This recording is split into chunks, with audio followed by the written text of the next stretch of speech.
When I say delusion, what do you think about? Do you think of arrogance? Maybe paranoia? People living in their own little worlds, seemingly out of step with the rest of us. Delusion to me is epitomized by one of the most prolific American filmmakers of all time, of whom I can't stop thinking about. Most of you would have no idea who they are or what they've done. A person who moved to Hollywood with no film experience and made over 30 films. That right there is a concept I struggle to let go of. I can hear you asking, who is this person? How does such an ambitious movie maker fly under the radar for so long? Well, they happen to be one of the worst filmmakers of all time.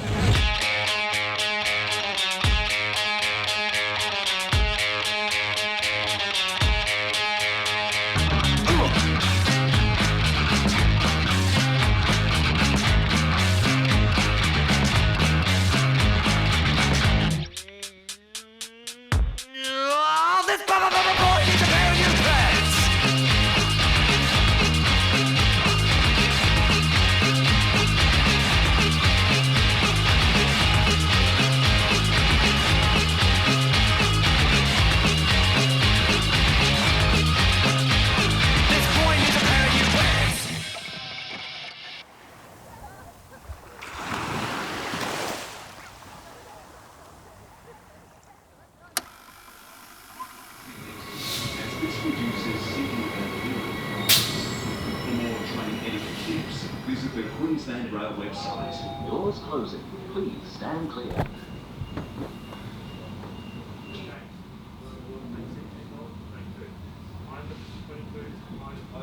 David Brent Heavener was born in 1953 in Louisville, Kentucky. At the age of 17, he moved to Nashville to pursue a career in country music. And within a few years, he had written 2 top 10 hits and was writing music for Hee Haw and The Tonight Show. Within 5 years, and with no education and little money, David had written, produced, and directed over half a dozen films. But this summary isn't something I discovered through a lengthy research process. This summary was ripped verbatim from David's Wikipedia page with no citations provided. There's just something slightly strange about David's Wikipedia page. For instance, lines like, one of his most recent films, Dawn of the Living Dead, remained at Walmart's top 10 bestseller list for 12 consecutive weeks, with no source to verify this claim, which means his Wikipedia was either written by himself or his mum. I tell you all this because it gives you a pretty good face value portrayal of David without having to go into any of his films. David is a man driven by many things, which you'll soon discover. And to be clear, he has 17 film credits to his name that list him as the writer, the star, the director, producer, and sometimes even the composer. There's something I find deeply admirable about David's efforts. With no prior film history, he was able to move to Hollywood and make 17 films through seemingly sheer willpower alone. But it reveals a key component of David's filmmaking philosophy, his vanity. But how does someone so vain slide under the radar like he has done? There's a store in the Brisbane CBD known as the Record Exchange. And to the unassuming eye, the Record Exchange is nothing more than a second-hand store where people come to discard their art, music, and films, and others come to find new, exciting discoveries. One man's trash is another man's treasure. And here we are at the site of the Brisbane Record Exchange, a place that was once a graveyard for art and film, has itself now died. Tucked between far more profitable businesses like a Thai massage parlour and a Korean karaoke bar, the Record Exchange was a resting place for filmmakers like David Heavener. But now, the Record Exchange will fade into obscurity. I came to the Record Exchange because my friends and I loved watching bad movies, and it was an absolute treasure trove of shit. And it was here at the Record Exchange that we discovered David Heavener. And it was here at the Record Exchange we discovered Prime Target. Prime Target is the 7th film that David wrote, directed, produced, and starred, and serves as somewhat of an outlier in his career because it is the only film that I would describe as somewhat competent. And for that reason, it's also his most popular film. So we'll be using Prime Target as somewhat of a case study alongside some of his other films to unpack what exactly makes a David Heavener movie, what's his formula, his recipe, and what we can learn from one of the worst American filmmakers of all time.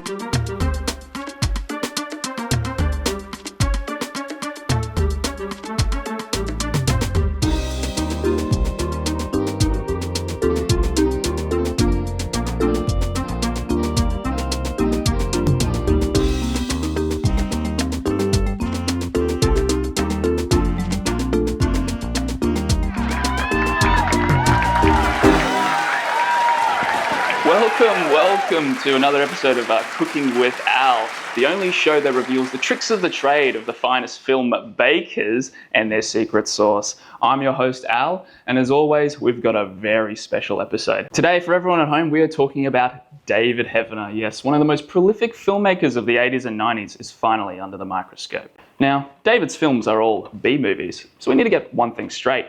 B-movies are derivative. That's right. When you watch B-movies, they can feel a little bit too familiar, but taste just a bit shit. They are copying popular themes or genres from other films, but do it as quickly and as cheaply as possible.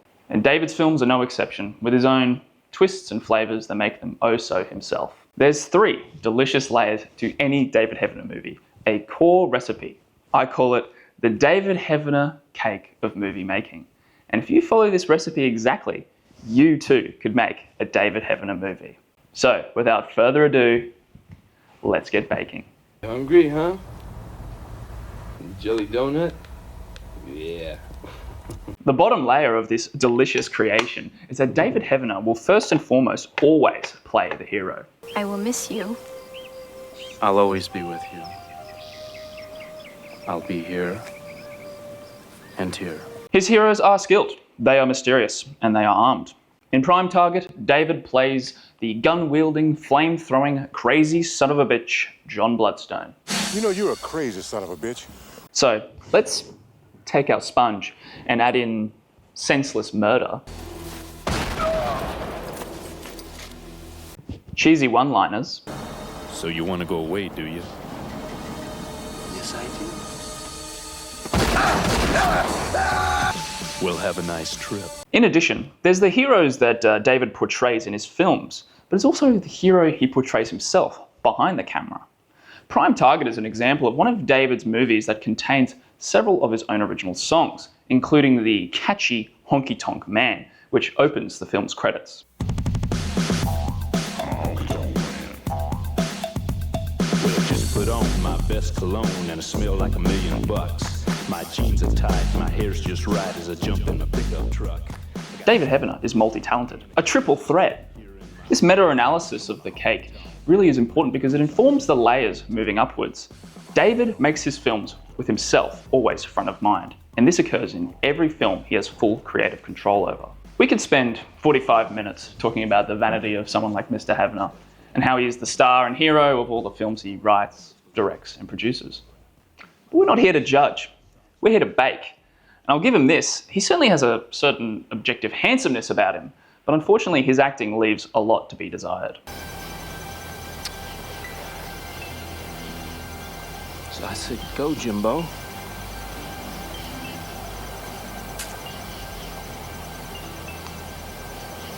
He didn't move.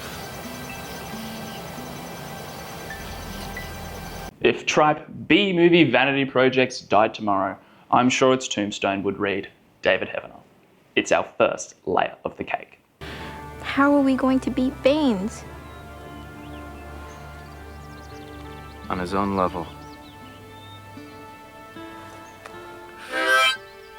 One thing you absolutely need to know about David is that he hates red tape, he hates government meddling, and he truly believes all of life's problems can be solved by pointing 2 barrels straight at the bad guy's dick. So, for the second layer of our cake, David's heroes are always anti-establishment and anti-government. You're supposed to bring these psychotics in alive, not blow them away. I have to be alive to do my job, sir. I mean, last I heard, it was still legal for a police officer to defend himself. In Prime Target, Bloodstone and his pal are brought to the commissioner for his American police tactics. You know, burning people alive and the like. I personally can't stand it when my boss gives me a stern talking to for literally cooking people alive in their own skin. A penal code book. Obviously a publication neither one of you gentlemen is familiar with. Now that helicopter would have been there in 30 seconds. Why couldn't you have waited? So our second layer requires a distrust of authority. A rogue hero who doesn't follow the rules. It's our second layer. Meatloaf's my specialty. Inkle? Hi, sweetie. Actually, I like meatloaf. It's one of my favorites. You best believe it, David is not only the hero, but he always gets the girl and makes sweet, painfully awkward love to her. David often gets a bit too carried away with the power that he wields as the creative mastermind behind all of his films, especially when you can sense that he is really enjoying himself.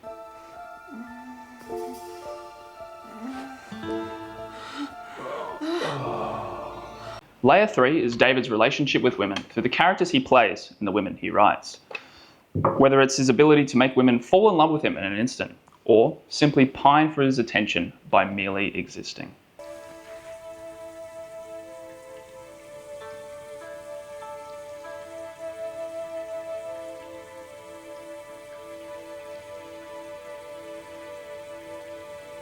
In Prime Target, Bloodstone heads home to the sultry sounds of his own song and finds his clothes strewn across the porch. We meet his wife, who is none too happy with his lack of communication. But it's okay. John Bloodstone has a way with words. Kathy?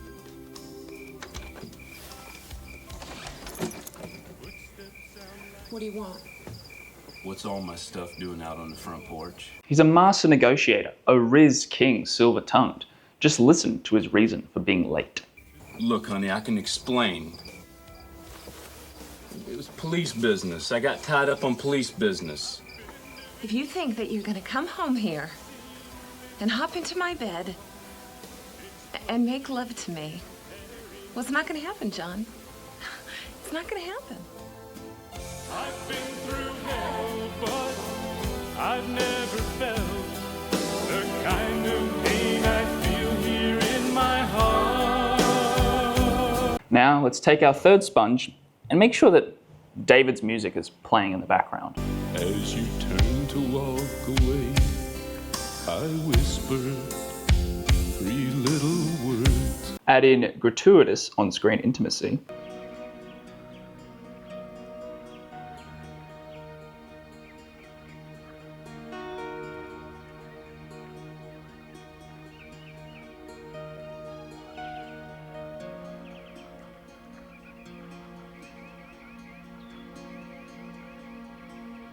And if you're feeling particularly frisky like David, be sure to show 2 hands embraced in pure ecstasy. All it took was I love you to disengage. Wow, what a stunning creation. The David Heavener cake of movie making is ready to go. And in the case of Prime Target, all of this happens within the first 15 minutes of the film. What plays out for the rest of the film is a combination of the so bad it's good tropes that we all know and love, but with a David Heavener twist. Prime Target is a rip-off of Midnight Run, whereby John Bloodstone is hired by the FBI to escort a former mob boss named Capella across the country so he can testify in court. Prime Target has the benefit of being the most succinct and logical films I've seen of David's oeuvre, and it might be the only one marketed as an action comedy, though I can assure you the movie is anything but funny. Hey, cowboys, check this out. Did you see the gazebos on that girl? The film more or less plays out as you'd expect. There's some insane one-liners, I thought I told you to shut up. some shootouts, Oh, God. Oh, look. some betrayals, Yes. It's done. Are you sure?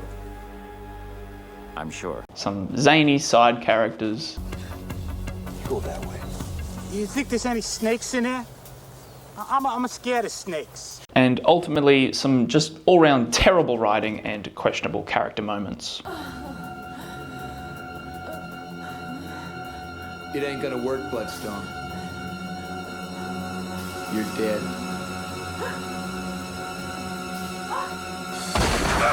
And it's all entirely in service to show you just how cool John Bloodstone is, including listening to David Heavener radio. I know there's no way I'm gonna sit and listen to country music. Could you please shut it off, please? Oh, God. Take me down the river in the country, no return. The film ends in a great, exciting climax with John Bloodstone, Capella, and 3 dirty cops. But then, for some odd reason, John Bloodstone's wife shows up and allows for herself to be taken hostage. No need to get excited. It's all right. It's all right. John! Kathy, no! Drop it! Drop the gun! It's this kind of sloppy writing that David consistently loves to do in order for his characters to have their arcs forcibly fulfilled. In Prime Target, it is John Bloodstone's redemption over killing his partner when the same scenario is presented to him, albeit with the same goofy one-liner from the beginning of the film.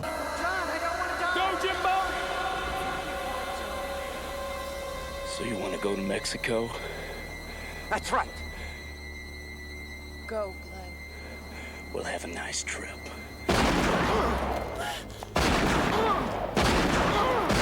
And with that, Prime Target rolls credits to David's Honky Tonk Man.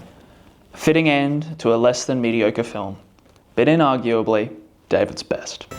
John. Oh, baby.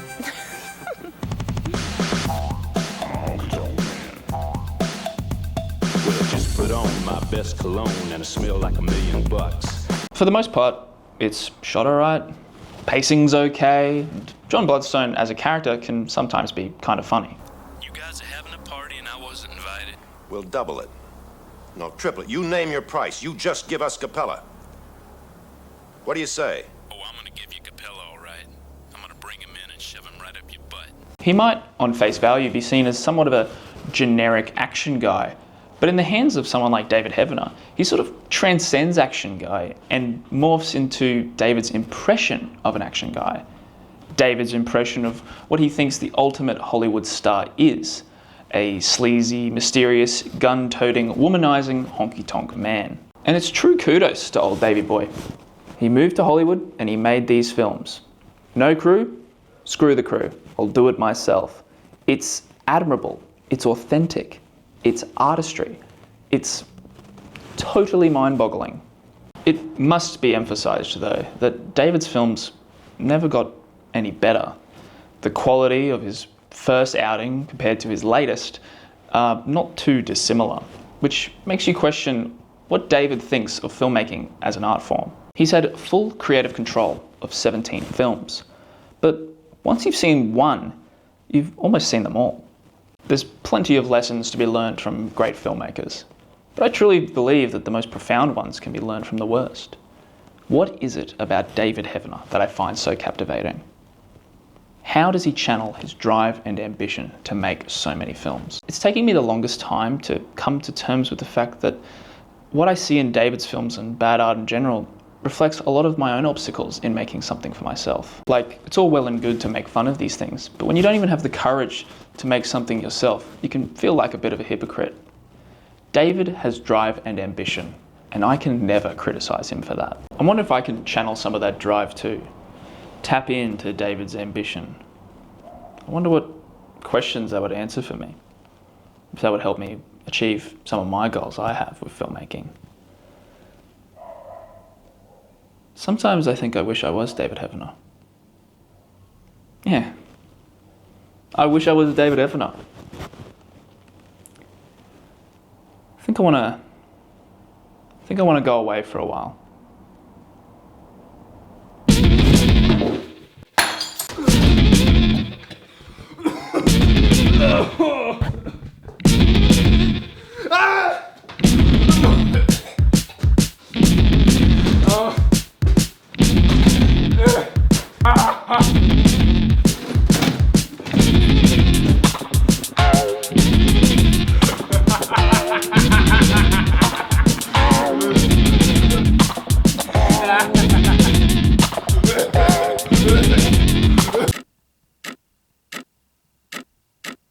bring him in, shove him right up your butt. I was on police business. You wanna go to Mexico?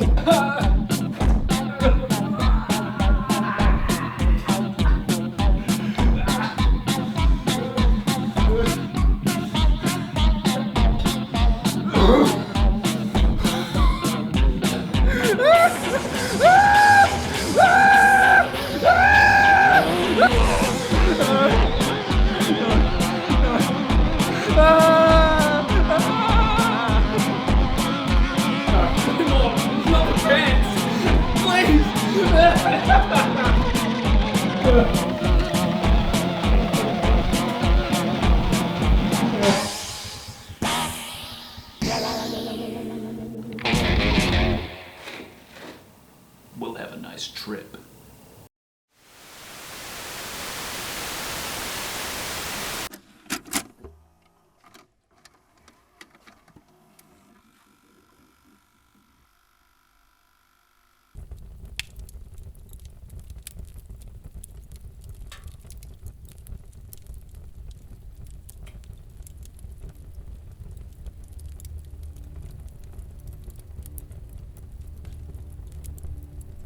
Oh, baby. I remember there was a time when I was making real films with real stories. Stories I wanted to tell. And then, you know, these Hollywood devils start, you know, making money from me. And I'm just feeling like they're going, come on, David, do your little monkey dance. Crap out another film, David. I'm sick of these devils in Hollywood making me do what they want. And I said, no, I need to make another film. I've lost my drive, my ambition to what? Some sort of satanic Hollywood system. I need to find a new purpose, a higher power. I could use my films for so much more than this, so much good. All the sex and violence and mayhem. It's not who I am. Heck. I've been living a lie. I think I'm ready to live with truth.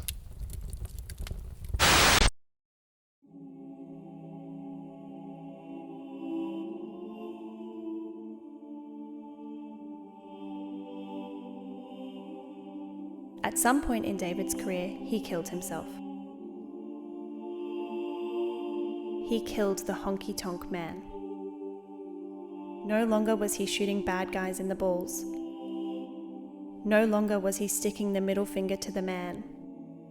No longer was he making the women of the world beg for his touch.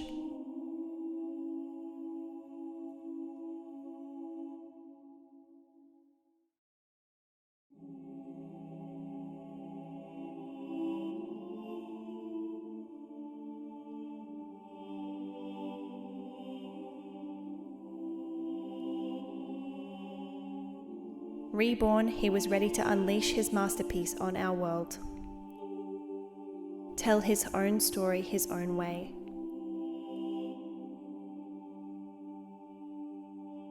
Rest in peace to the honky-tonk man, and say hello to the outlaw prophet.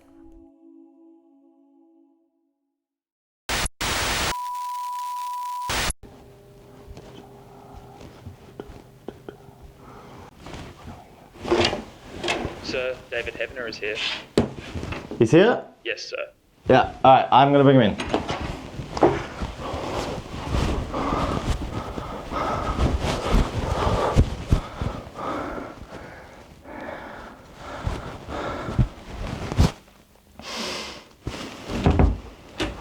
David, nice to meet you. Come in. We're very excited to talk about this next project. You know, it's really cool that you finally come to us. We've been a big admirer. You know, you're an actor, a writer, a director, composer, bit of a one-man band. It is, you know, one salary, one contract. It's what we like. Keep the costs down and the quality high. So we are very interested in, you know, making something together here. So you can tell us, what's the pitch? I hope you don't mind, but I might stand up for this next bit. It's pretty important to me. Yeah, of course. Yeah. Go ahead. Okay. Now, when I say Hollywood media, what do you think about? You know, Hollywood media is like the cultural... I see sin, greed, lust, wrath, and it's high time we confessed our sins. This story is about my life in Hollywood. A biopic about... I know what you're thinking, but don't worry. This is a bit more than that. It's imaginative, it's subtle, it's sci-fi. A sci-fuck film? David, we don't make those anymore. No, not sci-f word. Sci-fi, science fiction. Sci-fi's big, science fiction. Why don't you just jump right into the idea? Great, so the film opens on one of my new songs. Yeah, like a orchestral composition, kind of theremins type stuff. Have you composed for many science fiction films before? No. This is what you fail to realize, Mr. McBride, is that we're not making any kind of movie here. We're making a new kind of David Heavener film. All right, well, you know, we're excited to work with you, David. Like, what's the... got a song? What's the song? Well, it's like a Christian rock song, you know. It's about Jesus, you know, who was a bit of a renegade if you think about it. You know, he was a bit of an outlaw prophet, a bit of a rogue, and he had truth and love in his heart, and the powers that be didn't like it, so they killed him. So we just need to come back. You want your Christian rock song to open the sci-fi movie? Yes, sir.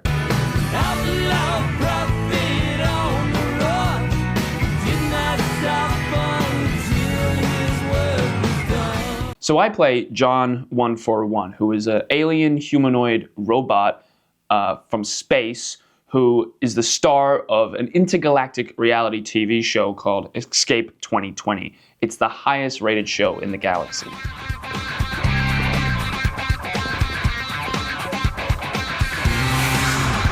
Sorry, I thought you said this film was about your life. It is. Anyway, the reality TV show in the film is run by this like evil producer. Think of every bastard producer in Hollywood, present company not included. Thank you very much. I hope. Anyway, the evil producer loves to punish John 141 and forces him to do his reality show. The reality show is like a metaphor for my career, so we'll use footage from some of my older films. A new episode of Escape 2020 is going to be filmed on Earth, and John 141 goes to a Christian barbecue cookout. I think we could film this with my own community. I do know some people. Hey, boy. Like to have a barbecue sandwich? God loves you. From there, he meets Phyllis, a bright Christian teen who loves Jesus and he's looking for intelligent life. And she uses like an AM radio to contact aliens, and it like messes with John 141's circuits. What do you think you're doing? What are you doing with that thing? I'm picking up a very strong Christian theme here. I think we're looking for something a bit more secular with our audience. How about we pivot back to the sci-fi elements? I hear you. Just don't worry about that. I'm just putting you in the world. Great. Well, continue. John meets up with a young girl named Amy. She also loves Jesus. And she's an orphan. And she's mute. I can read minds. Then you must be an angel. Give me a stat on Angel. And now this is where the film really starts to hum. So I want John to have a confrontation with the producer, and this is going to be like any meeting I've ever had with any producer in this godforsaken town, you know, real pieces of work, real bastards, right? And it's going to be basically word for word what they say to me. Listen, you infinite collection of fuses and frequency modulators. I call the shots around here. I'm executive producer, and you'll do what I say. And if you don't, I'll pull the plug. Does your character ever fight the producer? Why doesn't he just kill him? No, he can't fight him. He won't win. Why not? The producer has the ability to turn into a black ninja and do space karate. Oh, and by the way, I do need the film to promote my new album. What? Well, that's the beauty of this film. I'm gonna do the whole soundtrack. I guess we can release that as part of the movie. Yeah, great idea. And we'll put a music video in there too.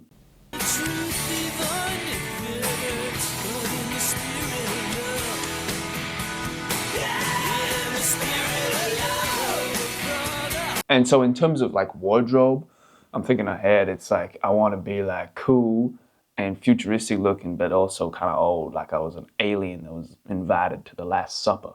And from here, this is where things start to get crazy. Awesome. Shoot up, space fight. Even better, you know the Bible? Yeah. The Bible is actually an acronym for basic instructions before leaving Earth.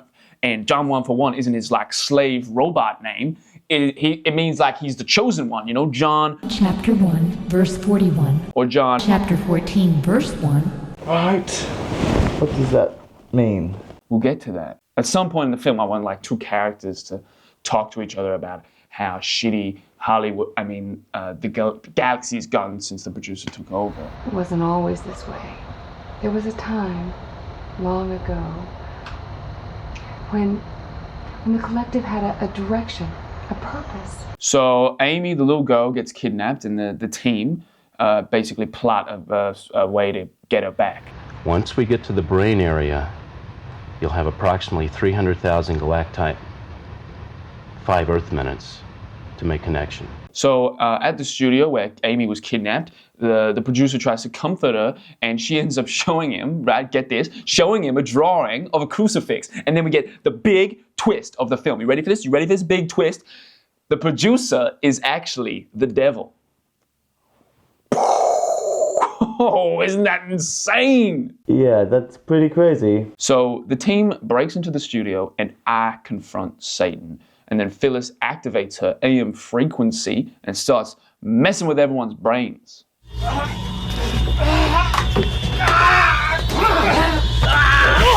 Then this is like the moment. Before those other moments, there were like little moments. This is like the moment. I ask God if he could give me help. Where is she? John, trust in me with all thine heart. Lean not unto thine own understanding. In all thy ways. I save Amy, and I have one final confrontation with the devil. Fight scene. What are you gonna do? Blow his head off? No, even better.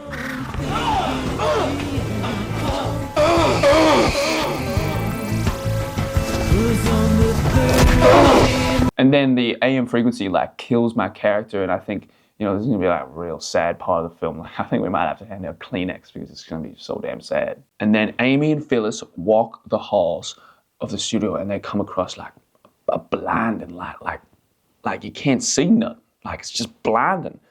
And you know, they see me, I appear before her. And then we get to like the final twist of the movie, right? God granted me my soul, no longer shackled by the mistakes of the past, my films that I've made, you know, the sins I've committed. He's forgiven me, and he's given me my soul. The character's soul. You were right, Amy. You were right, Amy. I do have a soul. I do have a soul. And then I want to say like goodbye, but I don't want to like wave goodbye. I'm thinking maybe something like this, maybe something like, you know, like this. And the little girl, does she need to wave a particular way? Oh, nah. She can do what she wants. I'm sure it won't be a problem.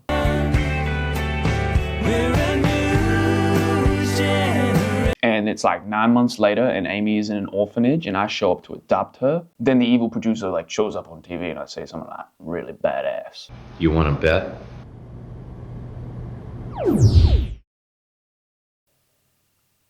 Oh, you're done? Yeah.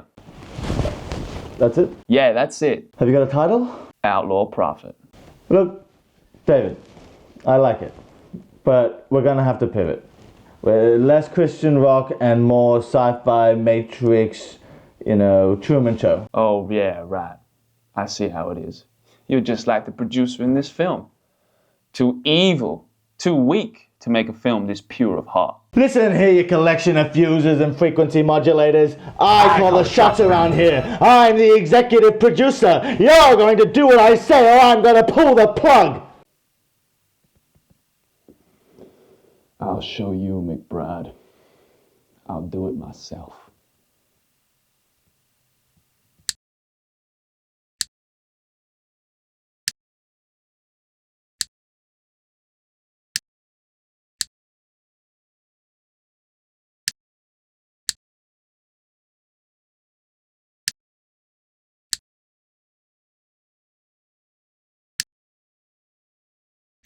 I've always wanted to make a movie of my own, but life always gets in the way, or at least that's what I tell myself.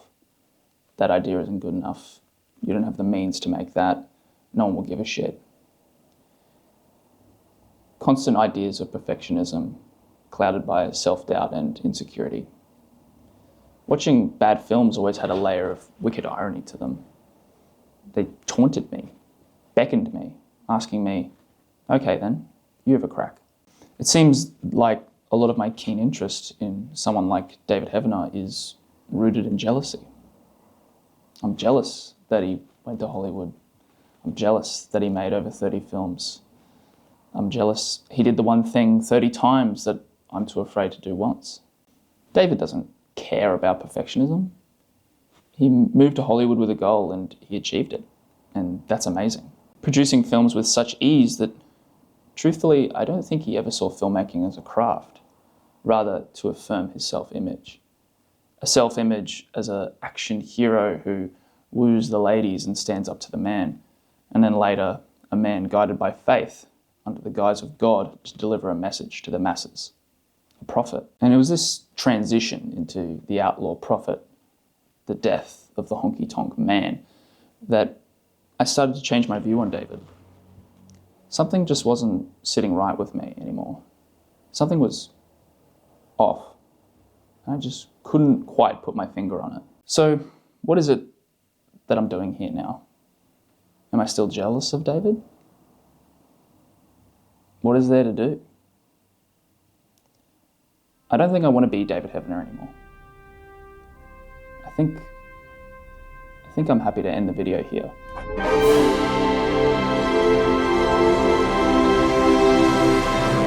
Listen, my son. You will continue to embody David Heavener. You must. God? Is that you? Yes, my son. David Heavener was right all along. There's always new lessons to be learned. Like what? Show me, please. Look to David's present. There you will find the teachings you desire. Look to David's present, and you'll find what you need.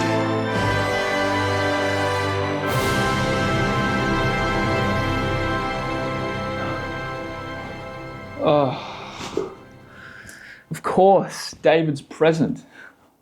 I didn't even think about that. I mean, it wouldn't hurt to look. Hey everybody, David here. Now, if you're enjoying the show, would you please consider becoming a monthly partner? Help me bring God's word to a dying world. You know, they need to hear the truth. Yes, we are God's warriors. Yes, we are in a battle. And yes, we're at war. Petophilia, P-E-T-O-P-H-I-L-I-A, pedophilia. It's real. It's colonies. They start in California. You will be silenced because they do not, the deep state, the Antichrist does not want you and I to tell the truth. Are in love with their animal. I'm talking about emotionally, mentally, spiritually, and physically. Drag Queen Story Hour. Folks, I'm telling you that demons. This is episode 2 is about the vaccine. This is a great mission field. 8 hours of me investigating things like Satanism, demonic powers, Illuminati, New World Order, Antichrist, one world religion, end times miracles, Bible prophecy, and the alien demon connection with L.A. Marzulli. We believe that aliens are demonic, okay? You want to bet?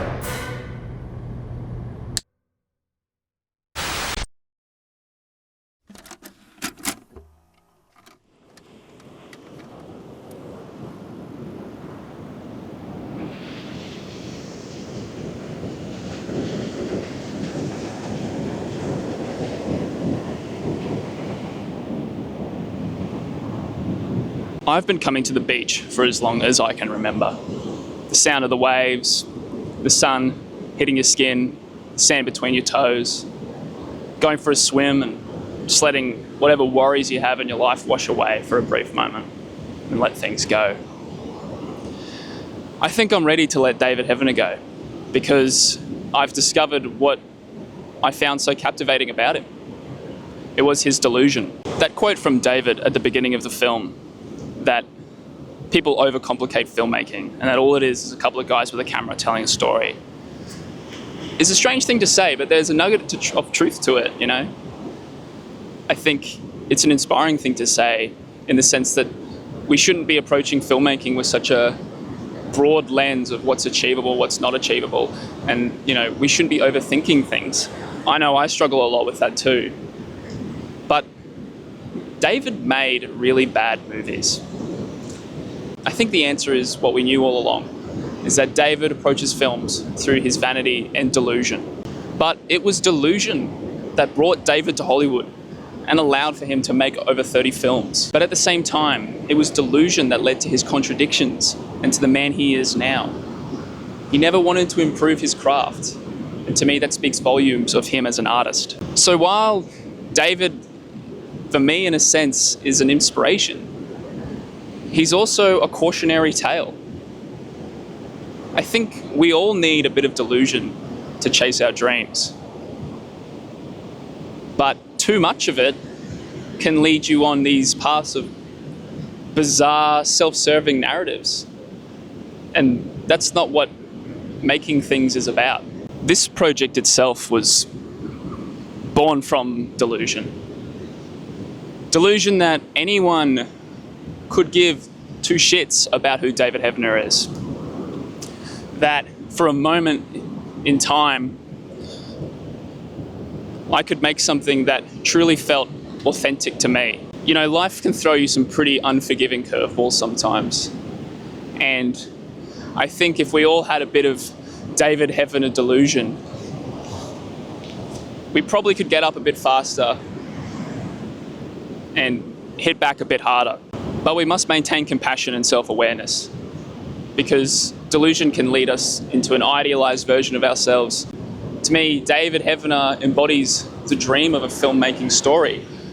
A hero, finally, in his own right, of someone who moved to Hollywood, had ambitions and drive, and got things done.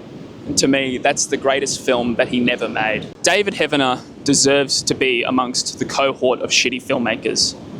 He is confusing, he's bad at filming, he's bad at writing, and he's bad at acting. In terms of his filmography, a film like Outlaw Prophet was a seed that was planted in 2001 and led him to what he is doing right now.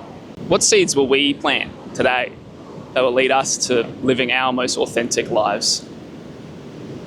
Bad movies are fun to watch and laugh at, but bad movies can also teach us the best lessons. Bad movies are opportunities to learn from the mistakes of others. And bad movies are also an opportunity to reflect on our own mistakes as artists and people. So, what's there left to say except thank you, David. Thank you so much for making some of the worst, most despicable, offensive, ghastly, shocking, poorly written films ever made.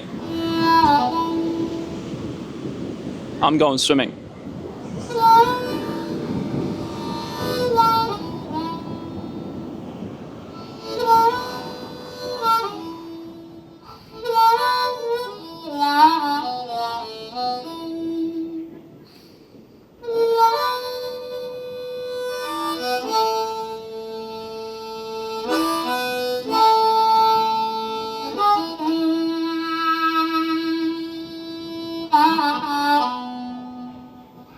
Wow.